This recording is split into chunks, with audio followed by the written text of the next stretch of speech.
Hello everyone, today we're going to be shooting a video. I have this 1992 Chevy C1500 stepside. And some of you know, after I finished working on this truck, I took it out to O'Reilly's to pick up some parts, and some stupid person hit me on the back of my truck, and I'm going to have to repair it. They didn't stall, they didn't leave any information, they just hit it and took off. So I'm gonna have to be repairing this, and what I'm doing, it's I found a rear bumper for a 92 Chevy 1500 with the regular bed. The regular bed pretty much is different than the step side. As you know, it just goes here all the way to the end, and it's flush here on the outside.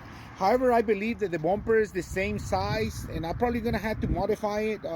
The reason I'm changing the bumper, I used to have a roll pan that was really nice, but now I'm gonna put a bumper just in case some other stupid person decides to hit my truck on the back. So I'm gonna be replacing it, and the reason the video is the bumper that goes with the step side is about $400, and I'm trying to save some money on that because this is the second time that I'm having to work on the same thing on the truck, so I don't want to spend a whole lot of money in it. But I found a bumper for a regular flare side for a regular truck, and the bumper is $200. The one for the step side is about $400. So I'm gonna try to install the bumper for the regular bed in this truck.